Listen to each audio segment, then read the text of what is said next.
Welcome to modulus बच्चों। आ, देखो, ये जब वीडियो मैं शूट कर रहा हूँ तब तुम्हारी हिंदी के एग्जाम नहीं हुए हैं। मैं कोशिश करूंगा कि जो बच्चे सेकेंड टाइम बोर्ड के मैथ का एग्जाम प्रिपेयर करें उनके लिए मैं इस तरीके से बनाऊंगा इस बार कि आपको सारे चैप्टर्स, सब चैप्टर्स के कॉन्सेप्ट, ऑब्जेक्टिव्स एंड उसके साथ जो इम्पोर्टेंट क्वेश्चन है, जितना हो सकता है मैं उस सारे वीडियो बना करके आपको डाल दूंगा। ठीक है, बट आपको याद रखना है कि उसके अलावा भी आपको प्रैक्टिस करनी है। मैथ में कॉन्सेप्ट प्रैक्टिस ही बचाओ है। आप जितना प्रैक्टिस करोगे नंबर आपके उतने बढ़ जाएंगे। जो भी बच्चे इस बार बोर्ड में फिर से दोबारा जो बोर्ड ने मौका दिया आपको सेकेंड टाइम मैथ का, साइंस का, एसएसटी का, तो मैथ मैं करवाऊंगा। कोशिश करूंगा कि साइंस की भी हो। अगर नहीं दे पाया तो इस सेशन में मैं इस आप लोगों को मैं नहीं साइंस दे पाऊंगा। बट मैथ जो मैं दे रहा हूँ तो आपको चैप्टर पहले तो प्लान आपको बतलाना था, लेकिन प्लान की वीडियो और कभी बना दूंगा। ये जो वीडियो बना रहा हूँ इसमें मैंने ट्रिगोनोमेट्री से शुरू करी है। और याद रखना इसकी वैल्यू 12 है, मतलब 12 मार्क्स इसमें आपको आएंगे। 12 मार्क्स का ये होगा आपको ट्रिगोनोमेट्री। तो चलिए स्टार्ट करते हैं। याद रखिएगा ये जो बोर्ड मैंने बनाया है इसके अलावा है ना, ट्रिगोनोमेट्री का जो एंगल्स का स्टैंडर्ड्स जो है, कुछ एंगल्स की वैल्यू जैसे कि 0 डिग्री, जैसे कि 30 डिग्री, जैसे कि 45 डिग्री, जैसे कि 60 डिग्री, जैसे कि 90 डिग्री, उसका इस बोर्ड पर नहीं है। लेकिन वो भी बोर्ड इसके बाद मैं जस्ट इसके बाद बनाऊंगा।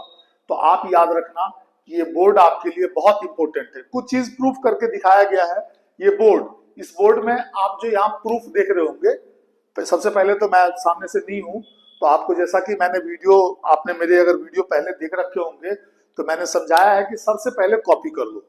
मैं ऐसे ही क्वेश्चन भी बनाऊंगा और हर क्वेश्चन को ब्रीफ कर दूंगा, चाहे छोटा क्वेश्चन हो चाहे बड़ा क्वेश्चन हो, 1 नंबर का हो 2 नंबर का हो, सबकी ब्रीफिंग जरूरी है। तब तो आप समझ पाओगे, है ना। और उससे मिलते जुलते क्वेश्चन आएंगे तो आप कर सकते हो। तो अब आपने बोर्ड ले लिया होगा, आप इसको पॉज करके कॉपी कर लो, फिर उसके बाद देखो, क्योंकि मैं बोर्ड के सामने चला जाता हूँ तो आपको दिखता नहीं होगा, तो आपको हर चीज दिखेगा मैं किसके बारे में बात कर रहा हूँ, क्या चीज कह रहा हूँ, और समझने की कोशिश करो। और एनसीईआरटी एंड एग्जाम्पलर मान, इसको सबसे इंपॉर्टेंट मान करके चलो कि 80% से ऊपर क्वेश्चन उसी से रहते हैं। केस बेस्ड का तो कोई मतलब ही नहीं है। बट केस बेस्ड तो अब जैसे प्रैक्टिस करोगे ना तो 4 नंबर में हो सकता है 2 नंबर आ जाए आपको, है ना। वैसे तो कोई टॉपर अब बैठेगा नहीं दोबारा, क्योंकि उनको फर्स्ट टाइम ही 100 आ गए हैं। तो टेंशन की बात नहीं है, आप फिर से तैयारी करो। जो भी आप, अगर कोई बच्चा सपोज दैट अपने आप को बहुत वीक मैथ में महसूस कर रहा है, किसी को डरने की जरूरत नहीं है। बच्चों, मेरे यहाँ से, मेरी कोचिंग से, ऑफलाइन से आज तक कोई बच्चा फेल हुआ ही नहीं है। तो जो मैं तरीका बतलाऊंगा उससे आप बिल्कुल पास हो जाओगे। प्लानर भी मैं बतला दूंगा, है ना। एक एक दिन मैं प्लान का वीडियो आपको पूरे 25-30 मिनट का आपको बतलाऊंगा। उस तरीके से आप प्लान करके पढ़ाई करना। 2 महीने काफी टाइम है और आप लोगों का 7 को लास्ट एग्जाम है।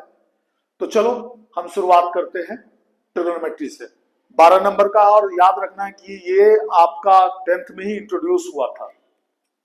तो सबसे पहले ट्रिगोनोमेट्री में मैंने डिफिनीशन लिखा है, व्हाट इज ट्रिगोनोमेट्री। तो trigonometry is based on the right triangle. Right triangle, ये जो पिक्चर आप देख रहे हैं, इस ट्रायंगल पर बेस है trigonometry. It is the study of the relationship between the sides and angles of triangle. यही तो है, इसी की स्टडी आप करेंगे इसमें, relationship between the sides and angles. उसके साइड्स एंड एंगल्स के साथ उसका क्या रिलेशन है उस पर करेंगे। The height of the building, tree, tower, width of a river etc can be determined. Determined इसका मतलब होता है कि आप उसकी वैल्यू निकालना सीखेंगे। तो एप्लीकेशन ऑफ ट्रिगोनोमेट्री जो है, हाइट एंड डिस्टेंस जिसको कहते हैं, वो यही तो है ना। कि आप उसमें तो यही तो निकालते हो आप, कि किसी बिल्डिंग की हाइट, किसी पेड़ की हाइट, किसी टावर की हाइट, है ना, किसी रिवर की हाइट, हो जाता है। सब आप देखोगे, अप्लाइड करोगे, हो जाएगा। और सबसे ज्यादा जरूरी कि जैसे कि राइट एंगल ट्रायंगल होना चाहिए एंड पाइथागोरस थ्योरम नहीं होता तो ट्रिगोनोमेट्री नहीं होती, है ना। बहुत अच्छे से जो बच्चे जानते होंगे पाइथागोरस थ्योरम को तो बहुत अच्छे से समझ चुके होंगे। और यहाँ ये प्रूफ लिखा है, तो मैंने पहले बोल दिया कि ये समझने वाली चीज है, ये यहां से यहां तक। और ये तो एक डिफिनीशन है ना, कि आपको फर्स्ट लुक दे दिया जाए कि ट्रिग्नोमेट्री है क्या। बहुत सारे टीचर बहुत सारे तरीके से पढ़ाते हैं, याद रखना कि कोई कुछ भी पढ़ाए लेकिन बेसिक्स तो यही रहेगा, इसमें कोई चेंजिंग नहीं आएगी। अच्छा हाँ, इस बार के वीडियो में मैंने खास ख्याल रखा है कि जो मैं वीडियो बनाऊंगा जो सीबीएसई में है, जैसे कि कुछ चीजें सीबीएसई ने कट कर दिया तो मैं उसको लाऊंगा ही नहीं बोर्ड पर, ताकि आपको हेल्प होगा और आप मिसगाइड नहीं होगे। तो ये तो आप डिफिनीशन देख लिया। याद रखना जो आप लोग तैयारी करोगे 2 महीने के बाद सेकंड एग्जाम देने की, उसमें आप डिफिनीशन इसको तो भूल ही जाओ। बस याद रखो कि ट्रिग्नोमेट्री है क्या। तो ट्रिग्नोमेट्री बेस है कि राइट एंगल ट्रायंगल पर, और इसमें हम स्टडी क्या करते हैं, तो इनके साइड्स एंड एंगल्स के बीच के रिलेशन को, और उसके नीचे लिखा हुआ है उसका मीनिंग हुआ कि हम इससे हाइट ऑफ बिल्डिंग, मतलब ऊंचाई, बिल्डिंग की ऊंचाई, पेड़ की ऊंचाई, टावर की ऊंचाई, विड्थ ऑफ रिवर वगैरह वगैरह, इस तरह की चीजों को हम निकालते हैं with the help of trigonometry. Uses of trigonometry भी तो पूछ सकता है कि ट्रिगोनोमेट्री क्यों पढ़ रहे हैं। चलिए अब देखते हैं, यहाँ पर एक पिक्चर बना हुआ है इस बोर्ड पर, बड़े वाले बोर्ड पर क्या लिखा हुआ है। यहाँ पर ये हेडिंग है, हम लोग जो पढ़ा रहे हैं, ये जो हम लोग पढ़ रहे हैं वो ट्रिगोनोमेट्रिक रेशियो है। आपको इसके रेशियो समझने होंगे। तो एक पिक्चर बना हुआ है, साथ में क्या लिख दिया मैंने कि triangle ABC is a right angle, है ना, where where angle B is 90 degree. साफ दिखा हुआ 90 डिग्री का साइन बनाया हुआ है। तो साइन ए क्या हो जाएगा, देखो बच्चों, एक तो ट्रायंगल में 3 एंगल होते हैं, एक तो 90 डिग्री हो जाएगा, राइट एंगल होना है। अब बचे 2। अब मेरे वाले पिक्चर में बचा ए सी। याद रखना, कुछ लोग मैथ को अभी भी याद करने की कोशिश करते हैं, कहीं याद करने की जरूरत नहीं है। साइन थीटा हो, साइन ए हो, साइन के हो, उससे ये जो ट्रिग्नोमेट्रिकल रेशियो है उसकी वो ये फॉर्मूला नहीं बदल जाएगा, ये फॉर्मूला नहीं चेंज होगा। अगर साइन ए की जगह साइन एम लिखा रहता तो क्या ये चेंज हो जाता, पी बाई एच? ऐसा कुछ भी नहीं है, बस जस्ट एक वेरिएबल रखा हुआ है जो आपने नाम रख दिया। इस एंगल का नाम मैंने ए रखा, अगर सी के अकॉर्डिंग देखोगे तो ये पिक्चर चेंज हो जाएगा। खैर इतना चीज करने की जरूरत नहीं है, क्योंकि हम शॉर्ट 2 महीने में साल भर के कोर्स को एक बार रिपीट करेंगे, तो ये समय नहीं बर्बाद करना। तो साइन ए याद रखने के लिए एक छोटा सा है, वैसे तो बहुत सारे फॉर्मूले टीचर्स ने बनाए हैं। मैं कहूंगा साइन कॉस टेन का वैल्यू याद रखो। Sine A P by H, तो कॉसेक ठीक उसका उल्टा एच बाई पी, जो डिनोमिनेटर है वो न्यूमरेटर बन जाएगा। Cos A B by H, ठीक उसका उल्टा सेक ए। तो ये 3 अगर याद करोगे, ये 3, तो वो 3 वैसे ही याद हो जाएगा। याद रखना, ये सारा पूरा बोर्ड बहुत इंपॉर्टेंट है आपके लिए, और इधर तो और डिफिकल्ट होता जाएगा, इसीलिए मैंने अलग अलग बना दिया हुआ है कि आप खाने में समझ सको। तो cos A B by H, तो sec A H by B, tan A P by B, बोला था ये 3 याद रखना है, cot A B by P, है ना। और पंडित हर हर भोले प्रसाद, भोले हर हर, और फिर पंडित बद्री प्रसाद, ये वगैरह वगैरह फॉर्मूला सब बहुत पुराना हो गया, आपको ये याद करना ही पड़ेगा। तो ये तीनों, ये तो आप समझ चुके होंगे, ये फॉर्मूला यही है ट्रिगोनोमेट्रिक रेशियो। तो ये चीज क्लियर हो गई। यहां मैंने बना दिया हुआ था साइन ए, तो ठीक इसके अपोजिट, जब ए का ले रहे हैं तो परपेंडिकुलर ये हो जाएगा, और जब सी का लेंगे तो भैया परपेंडिकुलर ये हो जाएगा। यही चीज याद रखना है हमको। एसी तो फिक्स रहेगा इस पिक्चर में, कम से कम मेरे वाले पिक्चर में तो एसी का नाम एसी, हाइपोटेनस तो एसी ही रहेगा। हाइपोटेनस आप चेंज नहीं कर पाओगे इस पिक्चर में, वो यही रहेगा। हाँ, लेकिन परपेंडिकुलर बेस चेंज हो सकता है। कैसे? तो साइन ए एंड साइन सी पर, साइन ए लेंगे तो परपेंडिकुलर बीसी हो जाएगा, साइन सी लेंगे तो परपेंडिकुलर ए बी हो जाएगा। यही ध्यान रखना है। और उसी पर वो मैंने वो वहां पर रेशियो सीधे लिख दिया फॉर्मूला की, याद करो, ठीक है। और यहां पर देखिए बीसी बाई ए सी, तो साइन ए के आधार पर है, और अगर हम साइन सी के आधार पर सोचे, इसके बेसिस पर सोचे, तो हमारा हो जाएगा ए बी बाई ए सी। बस इतना ही फर्क है। Clear cut? चलिए अब आगे चलते हैं, कुछ फॉर्मूला मैंने और लिखा है ना। इसका देख लीजिए आप, साइन ए, पहला वाला मैंने ऐसा क्यों लिख दिया, आपको करवा रहा हूं कुछ तो कर लीजिए। Sine A is equal to 1/1 H by P. तो इसका मतलब हुआ कि 1 डिवाइड एच बाई पी, तो रेसिप्रोकल होकर के इक्वल टू में 1 into P by H is equal to P by H आ गया।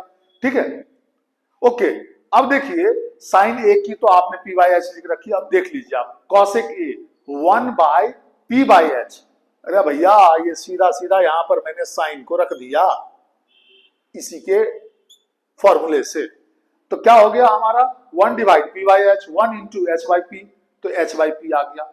इसका मतलब उसी से ये फॉर्मूला तैयार हुआ, किसका काम कब पड़ जाए और कैलकुलेशन कितनी आसानी से करनी है, उसके लिए फॉर्मूलों का याद रखना। बच्चों याद रखना कि कोई 10 से 15 पेज आपको, 10 पेज मैं बोल देता हूं, 10 तो होगा ही नहीं, 4 पेज का फॉर्मूला ये याद करो, और 10 पेज में तो सारे कॉन्सेप्ट आ जाएंगे लिखे हुए, उसको दिमाग में चलाते रहना, मैथ आसान हो जाएगा। बाकी तो कैलकुलेशन ही है, कुछ और नहीं है, प्रैक्टिस है, कैलकुलेशन है। तो प्रैक्टिस करोगे तो कैलकुलेशन अब आपका खुद ही अप हो जाएगा। तो sine A is equal to 1 by cosec A, तो cosec A is equal to क्या हो जाएगा, 1 by sine A. Cos A is equal to 1 by sec A. ये तीनों याद करो, ये तीनों याद करो, वो ऑलरेडी आपको रिप्लेस हो जाएगा। तो आपको cos A is equal to 1 by sec A, तो sec A is equal to 1 by cos A. Tan A is equal to 1 by cot A, तो cot A is equal to 1 by tan A, है ना। इसी से बना हमारा ये बना, मैंने सबको लिंक करके रखा है, P by H into H by P, result 1 होता है ना, ऊपर में करके रखा है मैंने, एच एच काट दिया, पी पी काट दिया, 1 होगा। इसीलिए लिखा हुआ है sine A into cosec A is equal to 1, cos A into sec A is equal to 1, tan A into cot A is equal to 1। जरूरत पड़ सकता है, कहां क्या पूछे कैसे पूछे ये अपने को पता नहीं है, अपने को ये करना है कि तैयारी करके अच्छी से रखनी है। चलिए अब कुछ इन फॉर्मूलों, ये फॉर्मूला देख लीजिए आप। ये फॉर्मूला एनसीईआरटी में बस एक ये लिखा हुआ होगा। अब देखिए उसी का ट्रांसपोर्टेशन करके क्या क्या बन गया, कॉस स्क्वायर थीटा। अब यहां थीटा लिख दिया तो घबराना मत, अरे भैया थीटा लिखा हुआ रहता है। कॉस स्क्वायर ए समझ लो आप, कॉस स्क्वायर जेड समझ लो, कुछ भी समझ लो, ये कोई बात नहीं होती है कि ये लिखा हुआ तो यही रखेंगे आप। कॉस स्क्वायर थीटा प्लस, लेकिन जो पिक्चर कहेगा आपको उसके अकॉर्डिंग चलना होगा, या जो क्वेश्चन कहेगा उसके अकॉर्डिंग लिखना होगा, आपको वही लिखना भी चाहिए। Cos square theta plus sine square theta is equal to 1। Then cos square theta क्या हो जाएगा, तो इसको ट्रांसपोर्ट करके 1 माइनस साइन स्क्वायर थीटा। अगर ये वाला फॉर्मूला याद रखोगे तो बनाने की जरूरत नहीं है, हाँ, लेकिन याद आपको दिमाग चलाना पड़ेगा। ये प्रूव्ड वाले क्वेश्चन में आपके बड़े काम के हैं, जैसे कि मैंने लिखा है sine square theta minus 1 is equal to minus cos square theta. इसका मतलब है कि हम इसकी जगह कहीं पर प्रूव्ड करने वाले में इसको रिप्लेस कर सकते हैं। बच्चों इसी का तो प्रैक्टिस, आप ऐसे ही अगर प्रैक्टिस करोगे ना तब आपका ये सारा चीज खुलता जाएगा। बस याद रखना कि ये पांचों याद करने की जरूरत नहीं है, ये वाला फॉर्मूला आप याद कीजिए और बाकी के फॉर्मूले उसी फॉर्मूले से क्रिएट कर दीजिए, है ना। आईसीएसई बोर्ड में फॉर्मूला क्रिएशन भी सिखाया जाता है, समझ रहे होगे। चलिए उसी तरह से ये एनसीईआरटी बोर्ड में लिखा हुआ है, ये है, ये जो अंडरलाइन कर रहा हूं मैं, ये है 1 plus tan square theta is equal to sec square theta. बाकी वही ट्रांसपोर्ट करके बना, है ना। क्या लिख दिया मैंने, tan square theta minus tan square theta minus sec square theta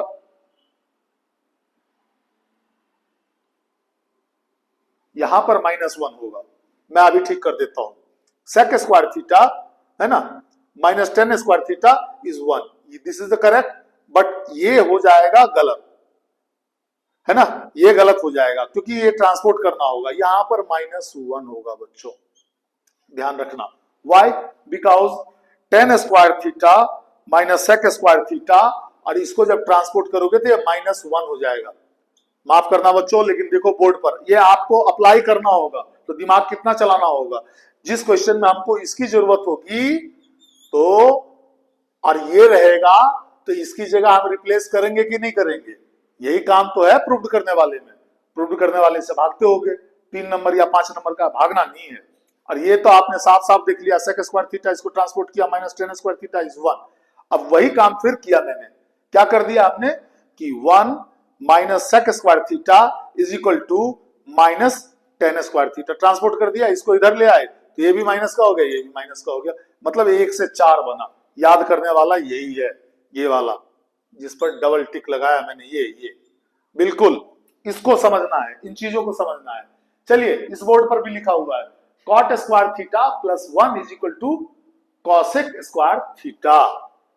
ये बस आपको एनसीईआरटी में दिया हुआ है। अब इससे बना क्या क्या लेना है, तो cosec square theta minus cot square theta है ना is equal to 1, then cot square theta है ना minus cot square theta minus cosec square theta is equal to minus 1, and once again 1 minus cosec square 1 minus cos square theta cosec square theta is equal to, यहां फिर से एक mistake है, minus 1 है ना, ये है आप, ये मिस्टेक था मैंने इसीलिए ब्लू से लगा दिया, हो जाता है एलएचएस आरएचएस, इसीलिए बार बार बोलता हूं, याद रखिएगा मैथ में कोई भी अपने आप को परफेक्ट नहीं कर सकता है, कैलकुलेशन मिस्टेक या माइनर मिस्टेक्स हो सकते हैं किसी से भी, टीचर से, मैं टीचर हूं, कोई कितने साल से भी बना रहा है, हाँ रिपीटेड क्वेश्चन बनाएगा तो फिर गलती होने की जरूरत ही नहीं है, वो तो याद रह जाएगा, बट अगर आप एक्स्ट्रा क्वेश्चन ला करके दोगे तो कोई भी कहीं फंस सकता है। तो ये जो कुछ लोग बतलाते हैं तो पहले से प्री प्लान रहते हैं, आपसे एग्जाम में भी वैसा ही किया जाएगा, आपसे तो पूछ करके क्वेश्चन सेट नहीं करेंगे, तो आपको फॉर्मूला और उसके ट्रांसपोर्टेशन, जैसे मैंने तुरंत पकड़ दिया ना cot square theta plus 1 is equal to cosec square theta, then why 1 minus cos square theta cosec square theta is equal to, जब ये ट्रांसपोर्ट होगा, ये वाला ट्रांसपोर्ट होगा, ये वाला, ये ट्रांसपोर्ट करेंगे हम यहां पर, ये तो नेगेटिव का बन जाएगा, इसीलिए मैंने कहा कि ध्यान देने की जरूरत है। अब चलिए मैंने ऊपर वाले को प्रूव किया, cot square theta plus 1 is equal to cosec square theta है ना। अब कैसे हुआ उसका प्रूफ किया, एक पिक्चर बना दिया मैंने, बोर्ड बहुत ही मजाक वाला छोटा सा, आप देखोगे प्रूफ है ये कैसे बनता। आप वैसे तो अगर मैं लिखने को चलूं कि कैसे कैसे इस फॉर्मूले के अलावा और बाकी कैसे कैसे हुआ है, तो आपको उसमें तो 3-4 बोर्ड लग जाएगा, न तो आपके पास उसका समय है क्योंकि बोर्ड नजदीक है, और इतना बनाना भी पॉसिबल नहीं होता है ना, वो सारा डेप्थ में चला जाता है। फॉर्मूला जो हमें याद रखना है, अच्छा ये फॉर्मूला बना कैसे, तो मैंने क्या कर लिया, लेट बड़ा वाला A B C is a triangle where angle B is equal to 90 degree. अब मैंने क्या सोचना शुरू कर दिया, हम साइन ए के अकॉर्डिंग, सॉरी इसके अकॉर्डिंग देखेंगे, एंगल ए के अकॉर्डिंग देखेंगे, लेकिन उसकी जरूरत है नहीं उसमें, फिर भी देखेंगे, अभी आपको यहां पर जरूरत पड़ेगी उसकी, दिखाऊंगा मैं, कॉट ए कॉसेक ए लिखा हुआ है। तो बाय पाइथागोरस थ्योरम क्या कहता है, 90 डिग्री के सामने वाला हाइपोटेनस होगा, तो H square is equal to P square plus B square, है कि नहीं है, बिल्कुल है बच्चों, यही तो 7वीं में आपने पाइथागोरस थ्योरम में पढ़ा होगा, तो इसीलिए लिखा हुआ by Pythagoras theorem A square small A plus C square is equal to B square. A C B रखना कोई जरूरी नहीं है, कोई एक्स वाई जेड रख ले, है ना, तो अगर इसको एक्स मानते, इसको वाई मानते, इसको जेड मानते, तो हो जाता है X square plus Y square is equal to Z square, है ना। अब उसके बाद क्या कहा, कैसे आया ये फॉर्मूला आपको दिखाता हूं, डिवाइडेड बाय ए, ये लिखा हुआ है, इसका मतलब भैया एलएचएस आरएचएस दोनों में डिवाइड करना होगा, तो A square by A square plus C square by A square is equal to B square है ना by A square, A square तो कैंसिल हो जाएगा भाई साहब, तो 1 हो गया, और C square plus C square by A square is equal to B square by A square लिखा हुआ है।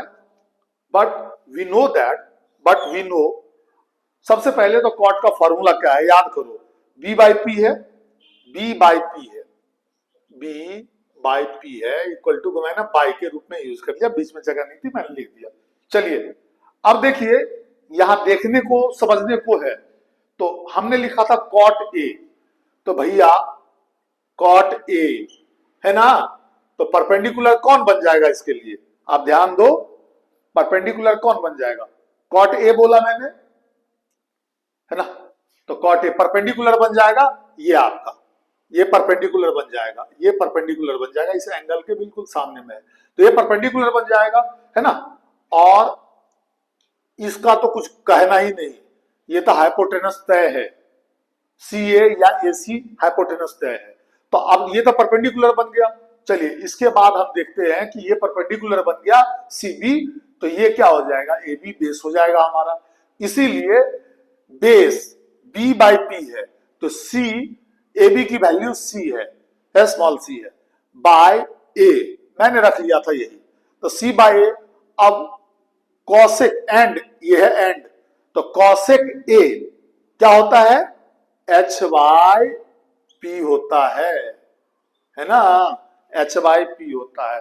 तो ध्यान से देखने पर आपको पता चल जाएगा एच कौन है, तो ए सी है, और ए सी की वैल्यू मैंने स्मॉल बी रखी हुई है, इसीलिए बी और ए। अब आप फिर ए ढूंढेंगे, परपेंडिकुलर कौन है, तो भाई साहब ये एंगल से आपको देखना पड़ेगा, क्योंकि यहां लिखा हुआ क्या है, कॉसेक ए, कॉसेक ए, तभी इस पर मैंने टारगेट किया था, इस एंगल को टारगेट नहीं किया था मैंने, है ना। तो cosec A is equal to B by A, है ना।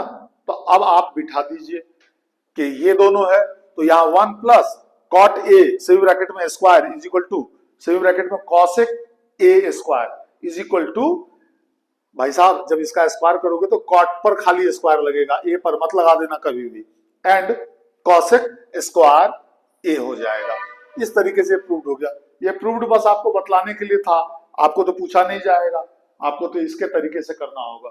और याद रखिएगा 3 फॉर्मूला याद रखिएगा, बाकी के फॉर्मूला आप खुद बनाइएगा, ठीक है। मैं बोर्ड को क्लियर करता हूं, फिर उसके बाद दोबारा आपको बच्चों फिर से ये बोर्ड मैंने कंप्लीट करके अब आपको समझाना शुरू किया है। बोर्ड का फर्स्ट व्यू आप ले लो, है ना, उसको पॉज करके रोक लेना और फिर तब बनाना। बोर्ड पूरा भरा हुआ है तो खिचपिच होगा, तो आप इसको आराम से कॉपी करना, मैं हर एक पॉइंट को समझा दूंगा। सपोर्ट में मैंने लिखा है, इसको बनाने का मेरा कोई टारगेट नहीं था, बट इसको मैंने जानबूझ करके डाल दिया है। ये वाला जो पार्ट आपको डाला है, ये ब्लू से जो लिखा हुआ है, बोर्ड आपका तो table for T ratio of 0 degree, 30 degree, 45 degree, 60 degree, 90 degree ये है। और अगर ये आपको प्रूव करने के लिए चलता तो इसके लिए कम से कम 3-4 बार बोर्ड को भरना पड़ता। चलिए फिर भी ये आपको याद करना होगा, ये बात आप समझ लीजिए। और एक पेज से ज्यादा याद करना ही नहीं है आपने, एक पेज बामुश्किल याद करना है। इस बार का कोर्स जिस तरीके से कट हुआ है, एक पेज से ज्यादा याद नहीं करना। अब आपको फटाफट दिखाता हूँ 30 डिग्री और 60 डिग्री निकालना कितना आसान है ना। इसके लिए मैं 2 मिनट टाइम लगाता हूँ। सबसे पहले क्या है, एम के एच एक है ना इक्विलेटरल ट्रायंगल है, जिसका कि तीनों side M K is equal to K H is equal to M H A है। जैसा कि मैंने दिखा भी दिया नीचे में कि के एच, ये इस पॉइंट का नाम मैंने एच रखा है और इस पॉइंट का नाम मैंने जे रखा है, तो ठीक है। तो इसका मतलब हो जाएगा कि के जे इज इक्वल टू 1/2, करेक्ट।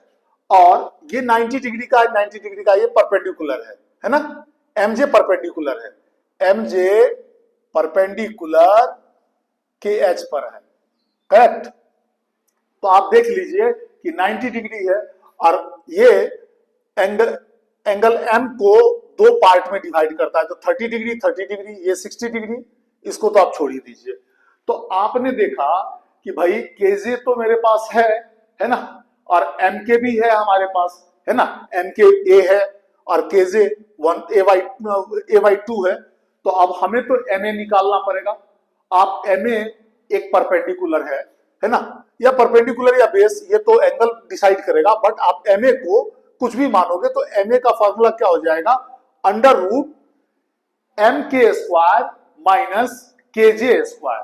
तो मैंने वही किया है, एम ए का स्क्वायर, एम ए की वैल्यू ए है, ए का स्क्वायर माइनस a/2 का स्क्वायर, तो इसको करेंगे तो आएगा under root A square minus A square by 4। और जब आप इसका करेंगे ना कैलकुलेशन, तो आएगा 4a स्क्वायर, मैं पूरा बतला रहा हूं आपको, 4a square minus A square by 4 is equal to under root 3a square 4 अभी अंडर रूट में है, बट हमने a एंड 4 को आजाद कर दिया, क्योंकि 4 का फैक्टराइज अगर आप करेंगे तो अंडर रूट करेंगे तो वो आएगा 2, तो इसीलिए वैल्यू हो गया MA का √3/2, अंडर रूट बस 3 ही अंडर रूट के अंदर में है, बाई 2a हो गया MA की वैल्यू। अब देखिए साइन 60 में कैसे मैंने पुट किया, साइन 60 क्या हो जाएगा, 60 के सामने वाला MA उसके लिए परपेंडिकुलर हो जाएगा, तो MA/MK, और वैल्यू क्या हो जाएगा, √3/2a, टोटल में बाई a, इसीलिए यहां पर छोटे लाइन में मैंने लिख दिया √3/2a इंटू, ये डिवाइड में जो था तो ये रेसिप्रोकल हो गया 1/a हो गया, a कैंसिल, वैल्यू आया √3/2। आप यहां देख सकते हैं कि साइन 60 की वैल्यू √3/2 है। इसी तरीके से साइन 60, कॉस 60 है ना, आप साइन 30, कॉस 30 निकाल तो सब सकते हो, लेकिन आप देख ही रहे हो कि इस तरीके से निकालना पड़ता है। तो ये वो यूज करते हैं, तो प्रूव करने वाला सिखाते जब लंबा टाइम रहता है तो कि कैसे वैल्यू आया कि साइन 30 का, साइन 60 का, कॉस 60 का, कॉस 30 का, टेन 30 का, टेन 60 का, ये तो इस पिक्चर पे हो जाएगा।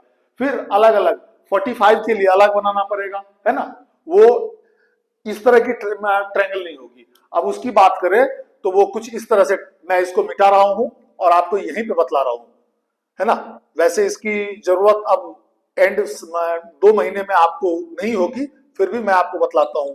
अगर आप किसी भी 45 डिग्री की वैल्यू निकालेंगे तो इसकी और इसकी वैल्यू इक्वल होनी चाहिए, तो ये a हो जाएगा, तो ये हो जाएगा आपको √2a, है ना। अब इसको ये 90 डिग्री हो गया, और जब ये दोनों साइड इक्वल है तो ये जो है आपको 45 ट्रायंगल जिन जिन ने पढ़ रखा है उसको मालूम है, जब दो साइड इक्वल होते हैं तो उसके दो एंगल भी इक्वल होते हैं। ये छोटी सी चीज है, ट्रायंगल से रिलेटेड ही है, और वो भी किस तरह का ट्रायंगल, जिसका राइट एंगल ट्रायंगल है। तो उसी से ये वैल्यू तैयार किया जाता है, और इस वैल्यू को, इसका कोई तोड़ नहीं है, याद करना पड़ेगा। कुछ साइड में लिख दिया मैंने कि sine 0 degree is equal to cos 0 degree is equal to 0, देख रहे हैं आप यहाँ पर, लेकिन ये सब भी काम नहीं आएगा आपको इस टेबल को याद कर लेना चाहिए। चलिए फटाफट देखते हैं हम कि उसके बाद क्या है। तो मैंने लिखा है height and distance, line of site, सबसे पहले इसकी डिफिनीशन तो क्या लिख दी है मैंने, it is an imaginary line drawn from the eye of the observer to the point of the object, है ना, व्यूड बाय द ऑब्जर्वर। कहने का मतलब है कि चलो आपको एक पिक्चर यहां पर दिखा रहा हूं, PQO यहां पर, है ना, ये वाला, ये PQ क्या है, एक टावर है, और टावर को ऑब्जर्वर जो है, ऑब्जर्वर कोई इंसान है जो कि O पॉइंट से ऑब्जर्व कर रहा है, तो ये नेक पोजीशन ये हो जाएगा, है ना। एंगल ऑफ एलिवेशन में पढ़ाएंगे, तो लाइन ऑफ साइट आप समझ सकते हैं, it is an imaginary line drawn from the eye, ये एक इमेजिनरी है, यहां से आपकी आंखें, आई यहां पर गई, वही दिखा रही है, इसी को कहते हैं, इस लाइन को कहते हैं लाइन ऑफ साइट, और इसको कहते हैं, यहां पर खड़ा है ऑब्जर्वर, और ये आपका line of angle of elevation हो गया, एंगल ऑफ एलिवेशन ये वाला हो गया। अब उसी के नीचे मैंने लिख दिया हुआ है एंगल ऑफ एलिवेशन, याद रखिएगा हाइट एंड डिस्टेंस इन दो चीजों पर खत्म हो जाती है, सारा काम वर्ड प्रॉब्लम का है, पिक्चर बनाने का है, कई मिक्सअप आएंगे, कई क्वेश्चन में ऐसा भी आ जाता है एंगल ऑफ एलिवेशन और एंगल ऑफ डेप्रिसिएशन भी लगता है, प्रोनाउंसिएशन का ध्यान मत कीजिएगा, है ना, डेप्रिसिएशन वाला ये है, ठीक है ना। तो ये दोनों एक क्वेश्चन में भी लग सकता है। अब वर्ड प्रॉब्लम के क्वेश्चन ऐसे आएंगे तो पिक्चर जैसे आप करेक्ट बनाएंगे तो आंसर आपका खुद ब खुद हो जाएगा। वो तो आप जब और भी इस वीडियो में और भी बहुत सारे वीडियोस जो बनाऊंगा उसमें हाइट एंड डिस्टेंस के कम से कम 10 क्वेश्चन डिफरेंट टाइप्स के क्वेश्चन रखूंगा, जो कि डिफरेंट ऑब्जेक्ट्स के से रिलेटेड होगा या केस से रिलेटेड होगा, उससे आपको समझ में आएगा। बट इस टाइम पे डिफिनीशन देख लीजिए, angle of elevation, it is the angle formed by the line of site with the horizontal when the object is above the horizontal level. It is the case when we look up to the see the object. हम ऊपर की तरफ देखते हैं, इसी को angle of elevation कहते हैं, मोटे मोटे लोकल लैंग्वेज में बोल दिया जाए तो क्या, हम जब ऊपर की तरफ देखते हैं उसको एंगल ऑफ एलिवेशन कहते हैं, और angle of depreciation it is the angle formed by the, यहां देखिए दो पिक्चर है, देख रहे हैं, यहाँ ऑब्जर्वर यहाँ पर है, ऊंचाई पर खड़ा है और वो नीचे इस पॉइंट को देख रहा है, ठीक है। ये ऑब्जर्वर इस हाइट पीक को देख रहा है, ना कि ग्राउंड नहीं, बिल्डिंग के जड़ को नहीं देख रहा है, बिल्डिंग का जो टॉप है उसको देख रहा है। और यहाँ पर है ना, अब जैसे कि ये एक सी वाला केस है, तो जब जैसे जैसे केस देखेंगे तो आपको समझ में आ जाएगा। सी वाला केस है कि आप वॉच टावर होता है समंदर के साइड में, और आप किसी भी शिप को देखते हैं तो वो एंगल ऑफ डेप्रिसिएशन का केस है। It is the angle formed by the line of site with the horizontal when the object is below the horizontal level, है ना। देखो कितना कम जगह बचा, लेकिन मैंने लिख दिया कि ये लाइन आपके दिमाग में बैठ जाए। It is the case when you look down see the object, जब हम नीचे की तरफ देखते हैं, जैसे कि अगर सपोज दैट ये नीचे है और मैं इधर देख रहा हूं, तो ये मेरा है ना डेप्रिसिएशन बना, और ये ऊपर है और इसको मैं देख रहा हूं, ये मेरा एलिवेशन है। यही है एंगल ऑफ एलिवेशन और डेप्रिसिएशन। याद रखिए कुछ फॉर्मूला पहले आपको इससे पहले वाले बोर्ड पर लिखा था, है ना। और ये एक टेबल है जिसको कि आपको याद करना है। ये तो आपको बताया कि जब डेप्थ में पढ़ाया जाता है, हर चीज क्लास में बतलाई जाती है, तो एक एक करके बतलाया जाता है कि साइन 0 डिग्री की वैल्यू 0 कैसे आई। अब उसी पर कॉस, टैन और वो कॉसेक, सेक एंड कॉट सबकी वैल्यू बतलाई जाती है। और जहां जहां ये एन लिखा हुआ है इसका मतलब है नॉट, है ना, नॉट, है ना, not, okay, not defined, not defined, वो डिफाइंड नहीं हो सकता है। जब भी किसी भी नंबर को आप 0 1 by 0 1 by 0 is not defined होता है ना। ये छोटी सी चीज मैथ में आपको बहुत स्टार्टिंग में 6ठी क्लास में 7वीं क्लास में है ना बतला दिया गया होगा। जैसे या 8वीं क्लास में जब रैशनल नंबर होता है, आता है, तो ये बतला दिया जाता है कि 1 डिवाइड 0 इसका कोई आंसर नहीं दिया जा सकता, इसीलिए उसको नॉट डिफाइंड या इनफिनाइट भी बोल देते हैं। तो ये बोर्ड आपको क्लियर कट समझ में आ गया होगा। अब इसके बाद हम सिर्फ केस लेंगे, टाइप ऑफ डिफरेंट टाइप के जो डिफरेंट टाइप के क्वेश्चंस होंगे वो केस लेंगे और देखेंगे कितना आसान तरीके से, कुछ भी याद करने जैसी जरूरत नहीं है। मैंने तो यहाँ नाम जहाँ पे ए बी सी था तो मैंने उसको जानबूझ करके चेंज कर दिया कि भैया कुछ भी रख सकते हैं, डी ई एफ रख सकते हैं। देखिए क्वेश्चन है, इफ साइन एफ एफ बोले तो ये वाला एंगल, ठीक है, sine F is equal to 8/17, find other trigonometric ratio of angle A, नहीं माफ करना, क्वेश्चन का है एंगल एफ, एफ के अकॉर्डिंग देख करके बतलाइए। देखा, वही मैं कॉपी में जो लिखा हुआ था, मतलब बुक में जो लिखा हुआ था उससे मैंने इम्प्रोवाइज कर दिया, कि मैं चेंज कर दिया कि भैया याद करने की जरूरत नहीं है कि ए बी सी ही खाली नहीं रहता, ट्रायंगल का नाम कुछ भी हो सकता है। आपके क्वेश्चन में अगर ए होगा तो ए रखिएगा। तो क्या लिखा सॉल्यूशन मैंने, late us draw a triangle, आपको एक ट्रायंगल इमेज करना होगा, इमेज नहीं करना होगा, बनाना होगा पिक्चर। बजाते इस क्वेश्चन को ऐसे बनाना पड़ेगा आपको कि एक पिक्चर आपने क्रिएट किया, है ना। Let us draw a triangle DEF, है ना, in angle E is equal to 90 degree, ये तय कर दिया 90 डिग्री। अब चाहे डी देता हमको कि एफ का भी निकालिए, ratio of angle F and angle D, तो हम दोनों के निकालते तो थोड़ा सा बड़ा क्वेश्चन बन जाता। अब डी के अकॉर्डिंग तो परपेंडिकुलर चेंज हो जाएगा ना, डी के अकॉर्डिंग परपेंडिकुलर इसमें बड़ा इंपॉर्टेंट है इस टाइप के क्वेश्चन में, ये हो जाएगा, और इसके अकॉर्डिंग परपेंडिकुलर ये हो जाएगा। भाई साहब ये बात दिमाग में बिठा करके रख लो, ठीक है। अब ये तो लिख दिया हमने, देन क्या लिखा मैंने, sine F is equal to DE, ध्यान से देखिएगा, DE बाई DF 8/17, इसका मतलब साफ है कि मुझे EF निकालना होगा, ये निकालना होगा, जिसको कि निकाला भी है मैंने। Then EF is equal to by Pythagoras under root DF का स्क्वायर माइनस DE का स्क्वायर, बाकी कैलकुलेशन है 17 का स्क्वायर माइनस 8 का स्क्वायर। याद रखिएगा मैथ का दूसरा नाम ही है प्रैक्टिस, और कैलकुलेशन जिसका परफेक्ट होगा मैथ में वो टॉपर होगा हमेशा से, ठीक है। अंडर रूट 289 है ना, स्क्वायर किया minus 64 is equal to under root 225, 15 का स्क्वायर होता है। इतना तो 20 तक तो सब याद करके ही रख लेते हैं, 21 का भी याद रखते हैं बच्चे, है ना, 441, तो ये 15 आ जाएगा। अब इसके हिसाब से cos f के हिसाब से भैया, तो बेस कौन है, तो EF बेस है। जब f एंगल पर देखेंगे EF बाई DF 15/17, है ना। अब देख लीजिए tan f एंगल f देखना हमें, भैया ये एंगल है, थीटा की जगह रखा गया है, ठीक है, is equal to DE perpendicular by base, तो परपेंडिकुलर कौन है, तो डीई है, by EF is equal to 8/15। बोला था ना बहुत आसान है, 2 नंबर के क्वेश्चंस इस टाइप के ही पूछे जाते हैं अधिकतर, है ना। सेक एफ 1/cos f लिखा है, इसका मतलब 1 बाय, ये बाय बड़ा है और ये छोटा है, मतलब ये फ्रैक्शन एक साथ है, तो 1 डिवाइड 15/17 है ना। रेसिप्रोकल क्या, 17/15। आप वैसे भी कह सकते थे कि सर इसका क्या करने की जरूरत है, मैं तो सीधा लिख सकता हूं h/b, आप वैसे ही लिखिए, स्वतंत्र है आप, है ना। और cot f 1/10f, इसीलिए मैथ में याद करने की जरूरत नहीं, यूजेस ऑफ फार्मूला है, मैथ तो है he uses of formula. Basics सीखिए और उसको अप्लाई कीजिए। cot f 1/10f, same that 1 by, है ना, 18/15, इसका मतलब 1 डिवाइड 8/15, 18 नहीं 8/15, 1 डिवाइड 8/15, रिजल्ट 15/8।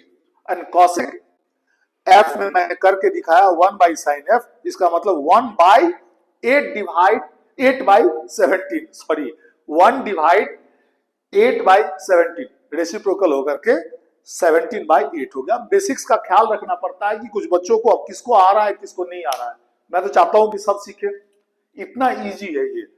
अब हम तकरीबन, अब तो हमारे पास 2 महीने का टाइम है, हर चैप्टर को बनाने में 5 दिन 3 दिन 4 दिन लगता है, तो 12 में वही 40-50 दिन लगेगा।